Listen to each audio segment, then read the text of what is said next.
అధ్యక్ష ఈ విధంగా మాట్లాడతారు సార్ చెప్తున్నాను. ఆర్డర్ తీసండి సార్ మీరు చెప్తున్నారు. ప్రభుత్వం అంటే పారదర్శకత ఉండాలి. ప్రభుత్వం అంటే తర్వాత భేదం ఉండకూడదు. ప్రభుత్వం అంటే అందరికీ న్యాయం జరగాలి. కానీ మనం జరిగిన డిఎస్సీ ఎక్కడ భారతదేశంలో లేని విధంగా, రాష్ట్రంలో లేని విధంగా జరిగిన అవతరణ మీద అందరూ చర్చిస్తున్నాం. ప్రజలందరూ చూస్తున్న అందరూ 3 లక్షల మంది అభ్యర్థులకి ఏ రకంగా మోసం చేసి ఏ రకంగా అమ్ముకున్నారో, ఏ రకంగా వాటి వచ్చి మార్కెట్ లో సేల్ చేస్తారు. దాని మీద హౌస్ ని ఆర్డర్లో పెట్టండి. హౌస్ ని మీరు ముందు ఆర్డర్లో పెట్టండి. మీరు ఎట్లా ఇస్తారు సార్ మైక్? మీరు మైక్ ఎట్లా ఇస్తారు సార్ మీరు ప్రతిపక్ష నాయకుడికి?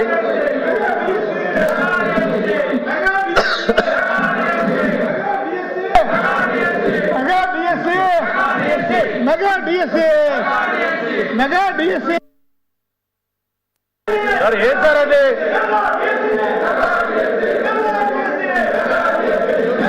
ఈ టేబుల్ని కొట్టుంటే మీరు ఏం చేస్తున్నారు సార్? మీరు అధ్యక్ష చైర్మన్ గారు డిఎస్సీ మీద మాట్లాడే నైతిక హక్కు గొడ్డల పార్టీకి లేదు అధ్యక్ష. అందులో గతంలో పనిచేసినటువంటి విద్యాశాఖ మంత్రి సిగ్గుపడాలి. 5 సంవత్సరాల అధ్యక్ష, 2019 నుంచి 2024 వరకు నిరుద్యోగ యువతకి మెగా డిఎస్సి ఇస్తామని చెప్పి, నోటిఫికేషన్ చేస్తామని చెప్పి 5 సంవత్సరాలు ఆస్తులు తాకట్టు పెట్టుకొని మొత్తం అప్పులు చేసి ట్రైనింగ్ చేసి ఎలక్షన్లో మాటిచ్చి మాట తప్పారు అధ్యక్ష. మాట తప్పారు. 5 సంవత్సరాలు నిరుద్యోగుల జీవితాలతో ఆడుకున్నారు.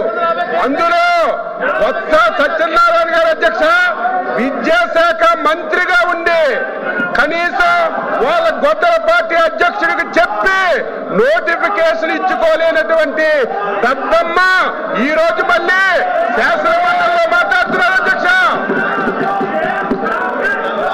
సిద్ధంగా ఉన్నాం, మాట్లాడడానికి సిద్ధంగా ఉన్నాం. ఈ బుక్లెట్ పంపిస్తాం. వాళ్ళందరికీ చదువుకోమనండి. ఎక్కడైనా సరే చిన్న పొరపాటు జరిగింది అధ్యక్ష, చిన్న తప్పు జరిగితే సిగ్గుండాలి. డిఎస్సీ పెట్టలేదు. డిఎస్సీ పెడితే 300 కేసులు అధ్యక్ష. 300 కేసులు కోర్టులో వేశారు. కోర్టు కూడా చేమాట్లు పెట్టి మీకు సిగ్గు లేదని కోర్టులు కూడా తిట్టినా సరే మళ్ళీ శాసన మండలిలోకి వచ్చి ఇది మాట్లాడడానికి నైతిక హక్కు ఎక్కడ ఉంది అధ్యక్ష? మీరు చైర్మన్ గా డిఎస్సీని పిలవండి, డిఎస్సీని పిలవండి, అందరితో మాట్లాడండి, చర్చకు పెట్టండి. ఈ 4 రోజులు దీని మీద చర్చ పెట్టండి. మాట్లాడడానికి, చెప్పడానికి ప్రతి పాయింట్ ఈ రోజు గొడ్డల పార్టీ అధ్యక్షులు, గొడ్డల పార్టీ ఏ అనుమానాలు ఎక్స్ప్లెయిన్ చేసిందో, ఏ పాయింట్లు అయితే లేవనెత్తారు ప్రతి పాయింట్ కి ఆన్సర్ చేయడానికి సిద్ధంగా ఉన్న అధ్యక్ష. సిగ్గు లేకుండా 5 సంవత్సరాలు మోసం చేసి యువతకు దగా చేసి ఈ ప్రభుత్వం ఇచ్చిన మాట ప్రకారం డిఎస్సీని నిర్వహించి సకాలంలో ఉద్యోగాలు ఇచ్చాం అధ్యక్ష. సంవత్సరం అయిన తర్వాత కావాలని చెప్పి సంవత్సరం మొద్దు నిద్రలో ఉండి కావాలని చెప్పి ఈరోజు విమర్శలు చేస్తుంటే బాధ కలుగుతుంది అధ్యక్ష. ఈరోజు ఎవరైతే 5 సంవత్సరాలు కష్టపడి చదివి ఉద్యోగాలు సంపాదించారు వాళ్ళు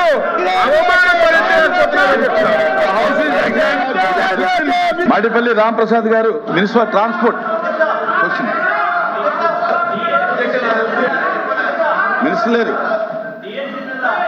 మినిస్టర్ లేరు.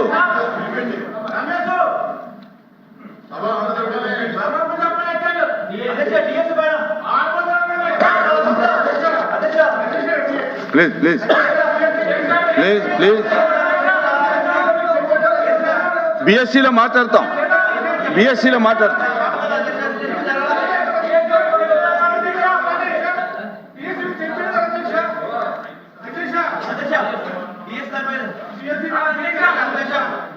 ఇప్పుడు బిఎస్సిలో మీరు అడిగిన దాని మీద మాట్లాడతాము. మీరు అడిగిన డిఎస్సి మీద బిఎస్సిలో మాట్లాడతాం. రామప్రసాద్ గారు ఎస్ సార్.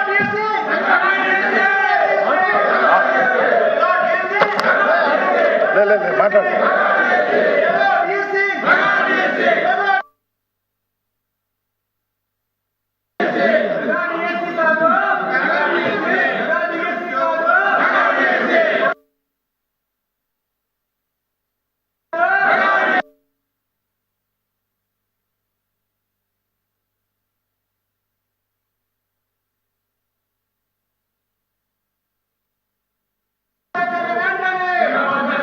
ప్లీజ్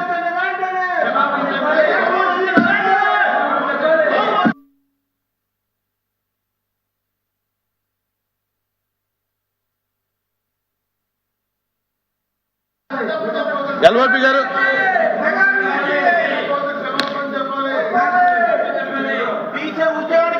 ఎల్ఓపి గారు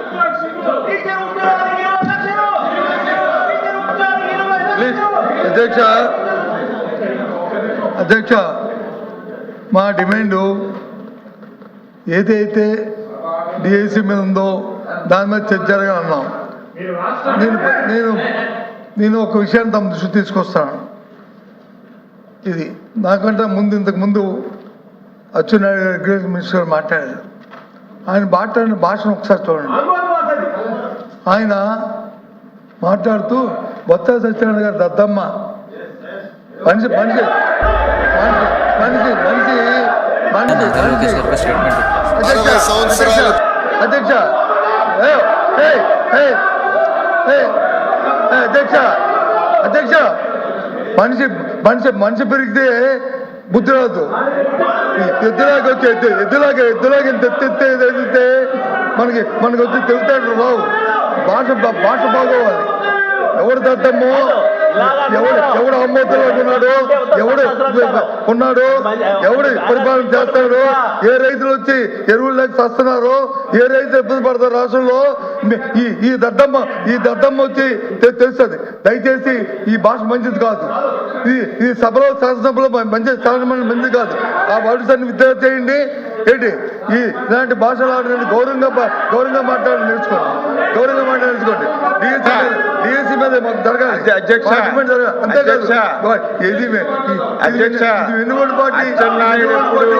అచ్చెన్నాయుడు ఎప్పుడు అన్పార్లమెంట్ మాట్లాడదు అధ్యక్ష. మీరు గత ప్రభుత్వంలో విద్యాశాఖ మంత్రిగా ఉండి 5 సంవత్సరాలు 19, 20, 21, 22, 23, 24 అని 5 సంవత్సరాలు లక్షల మంది యువకులను అధ్యక్ష డిఎస్సి పెడతామని చెప్పి ఆశ చూపి డిఎస్సి పెట్టలేదు.